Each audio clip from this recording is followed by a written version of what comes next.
ਸਤਿ ਸ੍ਰੀ ਅਕਾਲ। ਆਪਣਾ ਸਭ ਦਾ ਲਕਸ਼ ਕੀ ਹੈ? ਪਹਿਲਾਂ ਆਪਣੇ ਰੋਲ ਨੂੰ, ਆਪਣੇ ਗੋਲ ਨੂੰ ਫਿਕਸ ਕਰਨਾ ਜ਼ਰੂਰੀ ਹੈ। ਜੇ ਅਸੀਂ ਠੀਕ ਨਿਰੋਗੀ ਕਾਇਆ ਚਾਹੁੰਦੇ ਹਾਂ ਤਾਂ ਭਰਾਵੋ ਆਪਾਂ ਨੂੰ ਕੁਝ ਦੋਨਾਂ ਚੀਜ਼ਾਂ ਤੇ ਧਿਆਨ ਦੇਣਾ ਪਏਗਾ। ਮੈਂ ਕੋਈ ਅਧਿਆਤਮਿਕਤਾ ਦੇ ਸੰਬੰਧ ਵਿੱਚ ਕੋਈ ਕਿਸੇ ਧਰਮ ਦੀ ਗੱਲ ਨਹੀਂ ਕਰ ਰਿਹਾ। ਮੈਂ ਇਹ ਸਰੀਰ ਨੂੰ ਚਲਾਉਣ ਵਾਲੀ ਸ਼ਕਤੀ ਦੇ ਉੱਤੇ ਫੋਕਸ ਪਾ ਰਿਹਾ। ਪਰ ਅੱਜ ਇਹ ਬਿਮਾਰੀ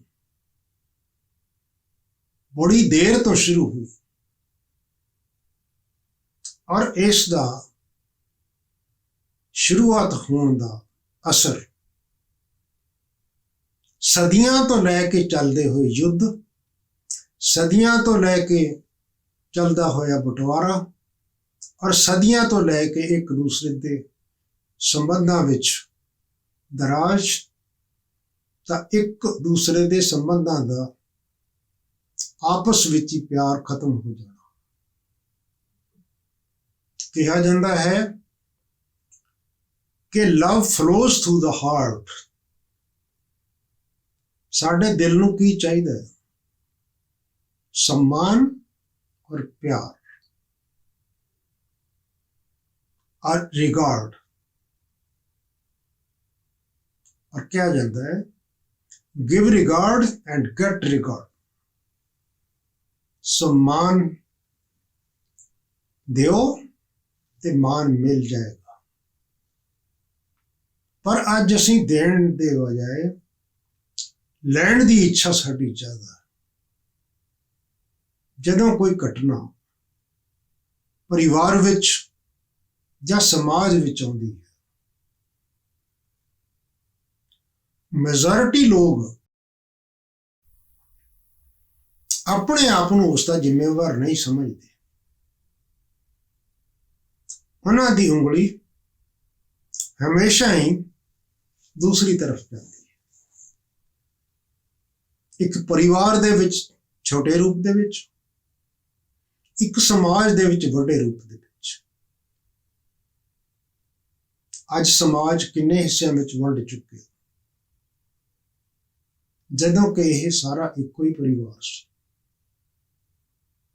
ਅੱਜ ਵੀ ਮੈਂ ਸੁਣ ਰਿਹਾ ਸੀ ਕਿ ਅਗਰ ਯੂਨੀਵਰਸਿਟੀ ਦੇਖਣੀ ਹੈ ਤਾਂ ਯੂਨੀਵਰਸਿਟੀ ਤਾਂ ਇੱਕੋ ਹੀ ਹੁੰਦੀ ਹੈ ਨਾ। यूनिवर्स भी एक है, यूनिवर्स दो तो है नहीं। तो जिहड़ी बिगेस्ट यूनिवर्सिटी है वो किहड़ी है? तो ब्रह्मा कुमारी से एब्रॉड दे विच 140 देशां विच भिन्न रंग भेद, मत भेद, लाइफ स्टाइल अलग, वो एक परिवार दे विच आ गई। माउंट आबू एक परिवार का रूप धारण कर गया। उन्होंने उन्होंने आत्मा समझ दे करके जिसनों वो अच्छी लगी वो उहदे नाल जुड़ गया। उन्हें अपने आप को उस परिवार का मैंबर समझ लिया। अज 10,000 तो भी वध सब सेंटर्स, गीता पाठशाला ਜਾਂ ਮੇਨ ਸੈਂਟਰਸ ਦੁਨੀਆ ਦੇ ਵਿੱਚ ਹਨ ਜੋ ਜੁੜ ਰਹੇ ਹਨ।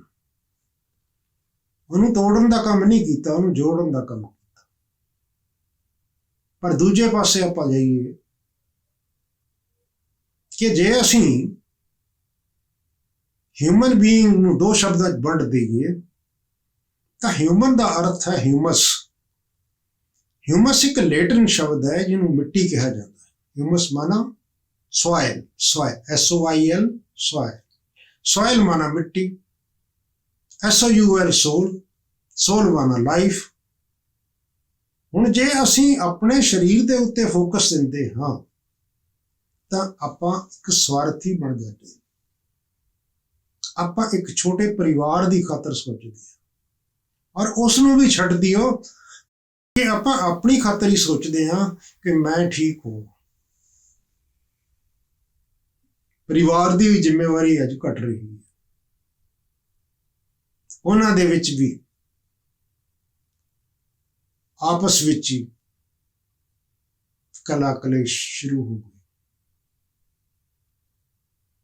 ਇੱਕ ਪਰਿਵਾਰ ਦੇ ਵਿੱਚੋਂ ਕਿੰਨੀਆਂ ਚੀਜ਼ਾਂ ਨਿਕਲੀਆਂ, ਚਾਚਾ ਚਾਚੀ, ਮਾਸੀਆਂ ਮਾਸੜ, ਹੋਰ ਨਹੀਂ ਕਰ, ਜਿੰਨੇ ਸੰਬੰਧ ਹੈ ਸਾਰੇ ਇੱਕ ਦੂਜੇ ਨਾਲ ਟੁੱਟ ਗਏ।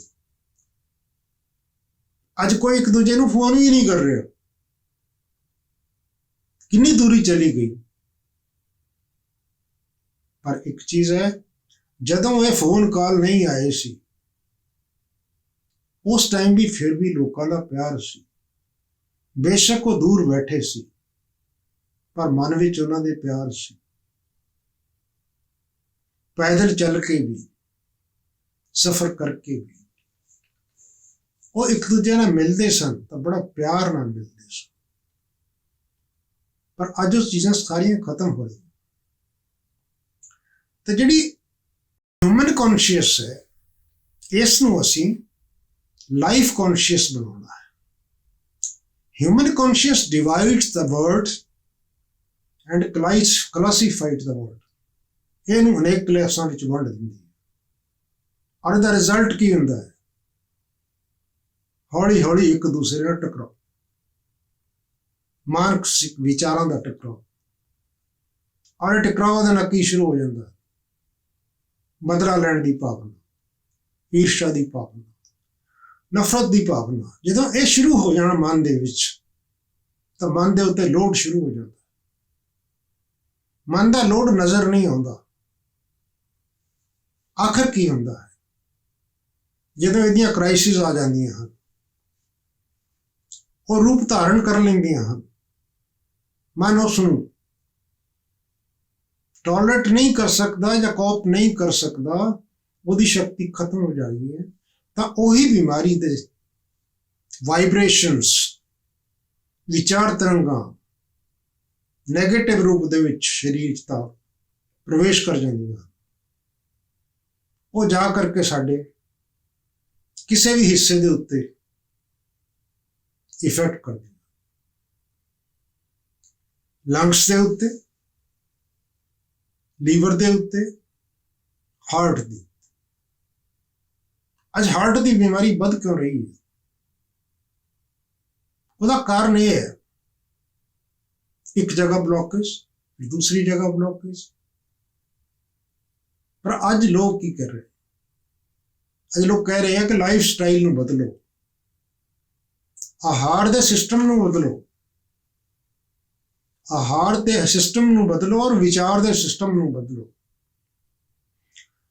ਜਦੋਂ ਅਸੀਂ ਵਿਚਾਰਾਂ ਦੇ ਸਿਸਟਮ ਨੂੰ ਬਦਲ ਉੱਤੇ ਅਟੈਂਸ਼ਨ ਦਿੰਦੇ ਹਾਂ, ਬਿੱਲੀ ਚੂਹੇ ਨੂੰ ਕਿਸ ਤਰੀਕੇ ਨਾਲ ਪਕੜਦੀ ਹੈ? ਬਿਲਕੁਲ ਬੈਠੀ ਰਹਿੰਦੀ, ਉਹਦਾ ਫੋਕਸ ਚੂਹੇ ਦੇ ਉੱਤੇ ਹੁੰਦਾ, ਚਪਟ ਮਾਰ ਕੇ ਫੜ ਲੈਂਦੀ। ਤਾਂ ਜਦੋਂ ਅਸੀਂ ਵਿਚਾਰ ਨੂੰ ਉਠਾਉਂਦੇ ਹਾਂ ਤਾਂ ਅਗਲੇ ਵਿਚਾਰ ਦੇ ਉੱਤੇ ਅਸੀਂ ਅਟੈਂਸ਼ਨ ਰੱਖੀਏ ਕਿ ਕਿਹੜਾ ਮੇਰਾ ਵਿਚਾਰ, ਅਗਲਾ ਕਿਹੜਾ ਵਿਚਾਰ ਆਏਗਾ। ਜਦੋਂ ਅਸੀਂ ਉਹਦੇ ਤੇ ਫੋਕਸ ਰੱਖਾਂਗੇ, ਅਗਲਾ ਵਿਚਾਰ ਨੈਗੇਟਿਵ ਆਏਗਾ ਨਹੀਂ, ਕਿਉਂਕਿ ਮੇਰੀ ਕੌਨਸ਼ੀਅਸ, ਮੇਰੀ ਆਤਮਾ ਜਾਗਰਤ ਹੋ ਗਈ ਹੈ ਕਿ ਇਹਨਾਂ ਵਿਚਾਰਾਂ ਨੇ ਮੈਨੂੰ ਨੀਚੇ ਲੈ ਕੇ ਆਉਂਦਾ, ਮੇਰੀ ਨੈਗੇਟਿਵ ਸੋਚ ਨੇ ਮੈਨੂੰ ਨੀਚੇ ਲੈ ਕੇ ਆਉਂਦਾ। ਮੈਂ ਬਿਮਾਰ, ਮੈਂ ਬਿਮਾਰ, ਮੈਂ ਬਿਮਾਰ, ਮੈਂ ਨਿਰਗੁਣ, ਮੈਂ ਨਿਰਗੁਣ ਹਾਂ, ਮੈਂ ਮੂਰਖ। ਇਹ ਸਾਰੀਆਂ ਚੀਜ਼ਾਂ ਕੀ ਹੈ? ਇਹ ਸਾਰੀਆਂ ਚੀਜ਼ਾਂ ਨੈਗੇਟਿਵ ਨਹੀਂ। ਮੈਂ ਪਰਮ ਪਿਤਾ, ਮੇਰਾ ਪਿਤਾ, ਮੇਰੀ ਕੌਨਸ਼ੀਅਸ, ਮੇਰੀ ਆਤਮਾ ਦਾ ਬਾਪ, ਪਰਮ ਪਿਤਾ, ਪਰਮਾਤਮਾ। ਔਰ ਮੈਂ ਆਪਣੇ ਆਪ ਨੂੰ ਕੀ ਕਹਿਣਾ? ਅਗਰ ਸ਼ੇਰ ਦਾ ਬੱਚਾ ਛੋਟੀ ਜਾਤੀ ਦੇ ਗਿੱਦੜਾਂ ਦੇ ਵਿੱਚ ਮਿਲ ਜਾਵੇ ਤਾਂ ਉਹ ਉਸਦੇ ਸੰਗ ਦੇ ਨਾਲ ਵੀ ਡਰਨਾ ਸ਼ੁਰੂ ਕਰ ਦਿੰਦਾ। ਆਪਾਂ ਪਰਮਾਤਮਾ ਦੀ ਸੰਤਾਨ, ਸੱਚਾਈ ਤੇ ਸਫਾਈ ਦੇ ਵਿੱਚ ਰਹਿਣ ਵਾਲੇ, ਉਹ ਸਤਿਗੁਣਾਂ ਦਾ ਸਾਗਰ, ਆਤਮਿਕ ਸ਼ਕਤੀਆਂ ਦਾ ਸਾਗਰ। ਅੱਜ ਸਾਡੀ ਪਰਖਣ ਦੀ ਸ਼ਕਤੀ ਖਤਮ, ਅੱਜ ਸਾਡੀ ਕੰਟਰੋਲ ਕਰਨ ਦੀ ਮਨ ਦੀ ਸ਼ਕਤੀ ਖਤਮ, ਅੱਜ ਸਾਡੀ ਦੂਜੇ ਬੰਦੇ ਨੂੰ ਦਿਲ ਦੇ ਨਾਲ ਅਕੋਮੋਡੇਟ ਕਰਨਾ, ਉਹਨੂੰ ਦਿਲ ਦੇ ਵਿੱਚ ਸਮਾ ਲੈਣਾ, ਪਰਿਵਾਰ ਦੇ ਅੰਦਰ ਜੁਆਇੰਟ ਫੈਮਿਲੀ ਨੂੰ ਰਨ ਕਰਨਾ ਕਿਹਾ ਜਾਂਦਾ। कहता है united we stand and divided we fall. ਜਦੋਂ ਅਸੀਂ ਵੱਟ ਜਾਂਦੇ ਹਾਂ ਤਾਂ ਸਾਡੀ ਸ਼ਕਤੀ ਕਮਜ਼ੋਰ ਹੈ, ਔਰ ਯੂਨਾਈਟਿਡ ਜਦੋਂ ਅਸੀਂ ਜੁੜ ਜਾਂਦੇ ਹਾਂ ਆਪਾਂ ਖੜੇ ਹੋ ਜਾਂਦੇ ਹਾਂ ਆਪਣੇ ਪੈਰਾਂ ਦੇ ਉੱਤੇ। ਅੱਜ ਉਹ ਸਮਾਂ ਆ ਚੁੱਕਿਆ, ਜੇ ਆਪਾਂ ਆਪਣਾ ਸਹਿਯੋਗ ਨਹੀਂ ਪਾਵਾਂਗੇ ਤਾਂ ਪ੍ਰਮਾਤਮਾ ਨਾਲ ਵੀ ਸਾਡਾ ਕਨੈਕਸ਼ਨ ਨਹੀਂ ਰਹੇ। ਸਹਿਯੋਗ ਦੇਣਾ ਹੀ ਯੋਗ ਹੈ। ਪ੍ਰਮਾਤਮਾ ਦੇ ਕਾਰਜ ਦੇ ਵਿੱਚ ਆਪਾਂ ਕਥਾ ਕਹਾਣੀਆਂ ਤਾਂ ਸੁਣ ਲੈਣੀ ਕਿ ਜਦੋਂ ਰੁਦਰ ਗਿਆਨ ਯੱਗ ਰਚਿਆ ਗਿਆ, ਉਹਦੇ ਵਿੱਚ ਅਨੇਕ ਆਸਰਾਂ ਦੇ ਵਿਘਨ ਪੈਣ ਲੱਗੇ, ਤਾਂ ਉਹਨਾਂ ਦੇ ਵਿੱਚ कुछ छोटे रूप दे विच राम लक्ष्मण जैसी आत्माओं को परमात्मा ने चुन लिया। पूछा गया कि बच्चे की करनगे, वो कहंदा ये वाण विद्या सिखावांगा। उन्होंने उन्होंने वाण विद्या सिखा करके उन्होंने आसरा नूं खत्म किया।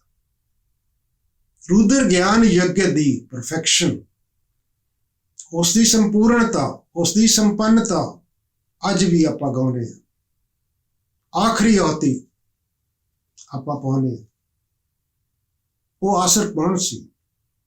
वो कोई वड्डे राक्षस नहीं सी, वो साडे मन दीयां विरतियां सी।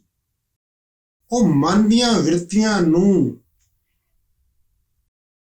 पॉजिटिव नॉलेज दे करके, गुणा दा नॉलेज दे करके उस रुद्र पिता ने, जिन्हों असी रुद्र ज्ञान यज्ञ कहने, रुद्र शिव नूं ही कहा जाता है, निराकार ज्योति नूं कहा जाता है। उन्होंने ये नॉलेज दे करके साडियां जड़ियां नैगेटिव विरतियां सी, उन्हां विरतियां नूं सात्विक बना के साडे मन नूं हल्का कीता, साडे विघनां नूं विनाश कीता। ਤਾਂ ਅਸੀਂ ਅੰਦਰ ਤੋਂ ਹਲਕੇ ਹੋਏ ਤਾਂ ਸਰੀਰ ਦੀਆਂ ਬਿਮਾਰੀਆਂ ਵੀ ਹੌਲੀ ਹੌਲੀ ਛੁਟਕਾਰਾ ਹੋਣ ਲੱਗੀਆਂ। ਤਾਂ ਮੈਂ ਇਹ ਵਿਚਾਰ ਦਿੰਦਾ ਹੋਇਆ ਅੱਜ ਵਿਰਾਮ ਦਿੰਦਾ ਹਾਂ। ਅਗਲੇ ਐਪੀਸੋਡ ਦੇ ਵਿੱਚ ਆਪਾਂ ਫਿਰ ਮਿਲਾਂਗੇ। ਸਤਿ ਸ੍ਰੀ ਅਕਾਲ।